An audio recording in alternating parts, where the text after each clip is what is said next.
पाठ 14 वाक्य तथा वाक्य संरचना, सेंटेंस एंड इट्स स्ट्रक्चर। वाक्य से तात्पर्य। दिए गए चित्र में एक डॉक्टर और मरीज के बीच होने वाली बातचीत देखिए। मरीज: डॉक्टर साहब, मुझे बहुत तेज बुखार है, सर दर्द और गला भी खराब है। डॉक्टर: कब से है? मरीज: कल से है। डॉक्टर नब्ज देखते हुए: कोई बात नहीं, दवा खाओगे तो ठीक हो जाओगे। आपने देखा कि मरीज और डॉक्टर दोनों ने अपने मन की बातों को एक दूसरे तक पहुंचाने के लिए वाक्यों का सहारा लिया। अतः ध्यान रखिए, भाषा में वाक्यों के माध्यम से ही अपने मन के भावों और विचारों को व्यक्त किया जाता है। वाक्य की परिभाषा। भाषा की वह इकाई जो किसी भाव या विचार को पूरी तरह से व्यक्त कर सकती है, वाक्य कहलाती है। वाक्य संरचना।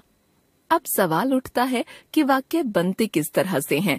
आप पहले भी पढ़ चुके हैं कि वाक्य में प्रयुक्त शब्द पद कहलाते हैं। इसका अर्थ हुआ कि वाक्य की रचना तरह तरह के पदों से होती है। उदाहरण के लिए, लड़के ने कुत्ते को डंडे से मारा एक वाक्य है, जिसकी रचना अलग अलग पदों से हुई है। सामान्यतः एक संपूर्ण वाक्य में दो अंश होते हैं। एक अंश तो वह होता है जिसके बारे में कुछ कहा जाता है, और दूसरा अंश जो कुछ कहा जाता है वह होता है।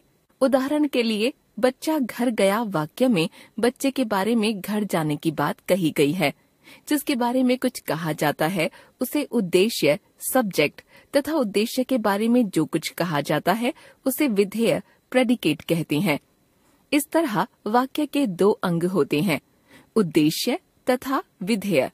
जैसे वाक्य के अंग: उद्देश्य, विधेय। उद्देश्य: अध्यापक, विधेय कक्षा में पढ़ा रहे हैं। मेरे बड़े भाई कल लंदन से वापस आ रहे हैं।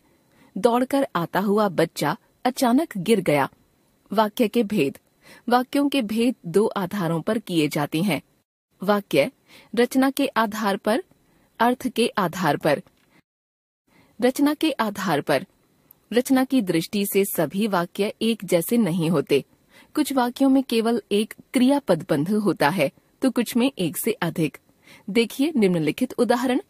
एक क्रियापद बंध वाले वाक्य: लड़का गांव गया है, लड़की खाना बना रही है। एकाधिक क्रियापद बंध वाले वाक्य: वह लड़का गांव गया है जो मेरे घर में रहता है। लड़का गांव गया है और लड़की खाना बना रही है। एक क्रियापद बंध वाले वाक्यों को सरल वाक्य तथा एक से अधिक क्रियापद बंध वाले वाक्यों को जटिल वाक्य कहा जाता है। ऊपर के उदाहरणों में वाक्य 1 तथा वाक्य 2 एक क्रियापद बंध होने के कारण सरल वाक्य हैं, तथा वाक्य 3 तथा वाक्य 4 एक से अधिक क्रियापद बंध होने के कारण जटिल वाक्य हैं। जटिल वाक्यों के पुनः दो भेद हो जाते हैं, संयुक्त वाक्य तथा मिश्र वाक्य। अर्थ के आधार पर। अर्थ के आधार पर वाक्यों के प्रमुख भेद इस प्रकार हैं: कथनात्मक वाक्य या विधानवाचक वाक्य। जो वाक्य सामान्य कथन होते हैं उन्हें कथनात्मक या विधानवाचक वाक्य कहते हैं। जैसे, मैं सुबह घूमने जाता हूँ, अध्यापक पढ़ा रहे हैं, हम लोग मेला देखने जाएंगे, पिताजी आएंगे। निषेधात्मक वाक्य। इन वाक्यों में कथन को नकारा जाता है, इसलिए इनको नकारात्मक वाक्य भी कहते हैं। जैसे, आप सुबह घूमने न जाएं, दादाजी पढ़ा नहीं रहे, तुम लोग मेला देखने मत जाओ, मरीज कुछ खा नहीं रहा। आज्ञार्थक वाक्य। जिन वाक्यों में आज्ञा, आदेश आदि के भाव व्यक्त किए जाते हैं वे आज्ञार्थक वाक्य कहलाते हैं। जैसे, तुम यहाँ से जाओ, आप चुपचाप खाना खाइए, तू जाकर खाना बना, वहाँ से सामान उठा लाओ। प्रश्नवाचक वाक्य।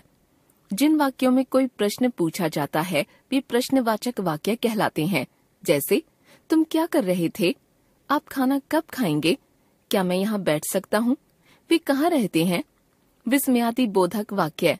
जिन वाक्यों में विस्मय, आश्चर्य, घृणा, प्रेम, हर्ष आदि के भाव व्यक्त किए जाते हैं वे विस्मयादि बोधक वाक्य कहलाते हैं। जैसे, वाह कितनी सुंदर साड़ी है, उफ सर में बहुत दर्द है, छी कितनी बदबू है यहाँ, शाबाश बढ़ते जाओ। हमने सीखा भाषा की वह इकाई जो किसी भाव या विचार को पूरी तरह व्यक्त करती है वाक्य कहलाती है। वाक्य की रचना तरह तरह के पदों से होती है तथा वाक्य में कम से कम एक क्रियापद का होना बहुत जरूरी है।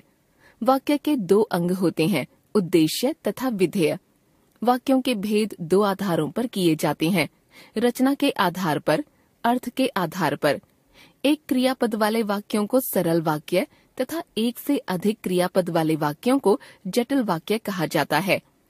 अर्थ के आधार पर वाक्यों के प्रमुख भेद इस प्रकार हैं: कथनात्मक, निषेधात्मक, आज्ञार्थक, प्रश्नवाचक तथा विस्मयादि बोधक।